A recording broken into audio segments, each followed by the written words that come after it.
ಬಾಯಿಗೆ ಬಂದಂಗೆ ಮಾತಾಡೋದು. ನಮಗೆ ಬರೋಲ್ಲ ಬಾಯಿಗೆ ಬಂದಂಗೆ ಮಾತಾಡೋಕ್ಕೆ. ನಾನು ಕುಮಾರಸ್ವಾಮಿ ಅವ್ರ ಬಗ್ಗೆ, ನಿಖಿಲ್ ಕುಮಾರಸ್ವಾಮಿ ಅವ್ರ ಬಗ್ಗೆ ಬಾಯಿಗೆ ಬಂದಂಗೆ ಮಾತಾಡಲ್ಲ ನಾನು. ನಮಗೂ ಮಾತಾಡೋಕ್ಕೆ ಬರ್ತದೆ, ಲ್ಯಾಂಗ್ವೇಜ್ ನಮಗೂ ಐತೆ. ಆದರೆ ನಾವು ಅದೆಲ್ಲ ಮಾತಾಡೋಲ್ಲ, ನಾವು ಗೌರವವಾಗಿ ಮಾಡ್ತೀವಿ. ಅದಕ್ಕೆ ನಾನು ಹೇಳ್ತಕ್ಕಂಥದ್ದು, ಹೋರಾಟ ಏನಿದ್ರು ನಿಮ್ಮ ಮಾಧ್ಯಮದವ್ರ ಮುಂದೆ ಇರಲಿ, ಮಾತುಕತೆ ಏನಿದ್ರು ನಿಮ್ಮ ಮಾಧ್ಯಮದವ್ರ ಮುಂದೆ ಇರಲಿ. ನಮ್ಮ ಉದ್ದೇಶ ಏನೋ ಜಗಳ ಅಲ್ಲ. ಸಾರ್ವಜನಿಕವಾಗಿ ಯಾರು ತಪ್ಪು ಮಾಡಿದ್ರು, ಯಾರಿಂದ ಇದಾಯಿತು, ಏನಾಯಿತು ಅನ್ನೋದು ತಿಳಿಸ್ಬೇಕದು. ಯಾಕೆ ಇಡೀ ರಾಜ್ಯಕ್ಕೆ ತಿಳಿಸ್ಬೇಕು ನಾವು. ರಾಜ್ಯದ ಜನಕ್ಕೆ ಗೊತ್ತಿಲ್ಲ ಇಲ್ಲಿ ಏನು ನಡೀತಾ ಇದೆ ಅಂತ. ಇವ್ರು ಹೋರಾಟ ಮಾಡಿರೋದೇ ಸತ್ಯ ಅನ್ಕೊಂಬಿಟ್ಟವ್ರೆ ಅವ್ರು ರಾಜ್ಯದ ಜನ. ಇದು ತೀರ್ಮಾನ ಆಗಬೇಕು ಅಂತಕ್ಕಂಥ ದೃಷ್ಟಿಯಿಂದ ಡಿ ಕೆ ಶಿವಕುಮಾರ್ ಅವರು, ನೀವು 4-5 ಜನ ಬನ್ನಿ, ಚರ್ಚೆ ಮಾಡೋಣ, ಸಾರ್ವಜನಿಕವಾಗಿ ಗೊತ್ತಾಗಲಿ ಜನಕ್ಕೆ ಅಂತ ಕರೆದವ್ರೇವಿನ. ನೀವು ಬೈರ್ಮಂಗ್ಲಕ್ಕೆ ಬನ್ನಿರಿ ಅಂತಂದರೆ ಬೈರ್ಮಂಗ್ಲ ನಾವು ಬರ್ತೀವಪ್ಪ. ಏನು ಮಾಡ್ತಾರೆ ಬೈರ್ಮಂಗ್ಲದಲ್ಲಿ? ಏನು ಹೊಡೆದಾಕ್ಬಿಡ್ತಾರೆ ನಮ್ಮನ್ನ? ಸರ್ ಒಪ್ಪಿಲ್ಲ ಅನ್ನೋದನ್ನ ತೀರ್ಮಾನ ಮಾಡ್ತೀವಲ್ಲ ಸರ್. ಈಗ ಎಷ್ಟು ಜನ ಒಪ್ಪವ್ರು ಏನು ಅಂತ ನಾವು ರಿಲೀಸ್ ಮಾಡ್ತೀವಲ್ಲ ಸರ್. ಈಗ ನಾವೀಗಾಗಲೇ ಈಗ ಕೆಂಪೈನಪಾಳ್ಯದಲ್ಲಿ 570 ಜನ ಇದ್ದರು. ಎಲ್ಲರೂ ಕೂಡ ಬಂದು 500 ಜನ ಹೆಚ್ಚು ಕಡಿಮೆ ಬಂದು ಒಪ್ಪಿಗೆ ಪತ್ರ ಕೊಟ್ಬಿಟ್ಟು ಹೋಗಿದ್ದಾರೆ. ಈಗ ಹಂಗಾರೆ ಅವ್ರು ರೈತರಲ್ವಾ? 570 ಜನದಲ್ಲಿ 500 ಜನ ಕೊಟ್ಟರೆ ಎಷ್ಟು % ಆಯಿತು?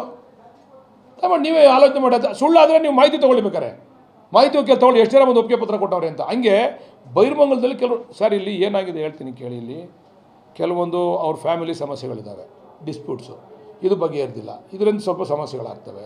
ಇನ್ನು ಕೆಲವರು ಪಾಪ ಇದನ್ನೇನೋ ಹೈನುಗಾರಿಕೆ ಮಾಡಿ ಜೀವನ ಮಾಡ್ತಾವ್ರೆ, ಅದು ಸ್ವಲ್ಪ ಏನೋ ಸಮಸ್ಯೆಗಳು. ಅವ್ರಿಗೆಲ್ಲ ಬೇರೆ ಬೇರೆ ರೀತಿ ಪರಿಹಾರ ಕೊಡಬೇಕು ಅಂತ ನಾವೆಲ್ಲ ತೀರ್ಮಾನ ಮಾಡಿದ್ದೀವಿ ರೈತರುಗಳಿಗೆಲ್ಲ.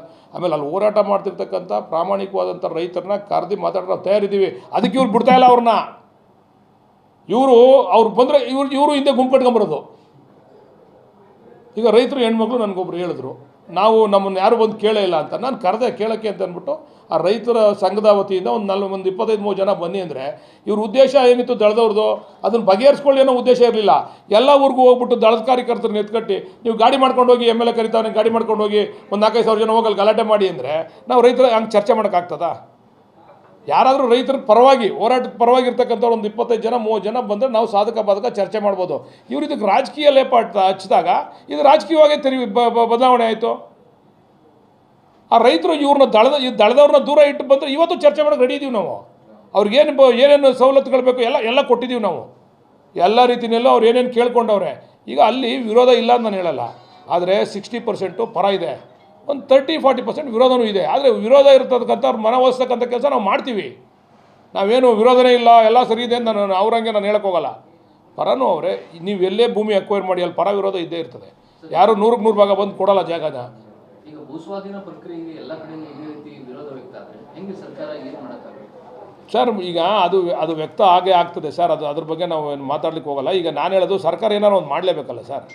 ಈಗ ನೀವು ಬೆಂಗಳೂರಲ್ಲಿ ಬಂದು ವಾಸ ಮಾಡಬೇಕು, ಬೆಂಗಳೂರು ಬೆಳಿಲೇಬೇಕು ಅಂದಾಗ ನಾವು ಆ ರೈತರು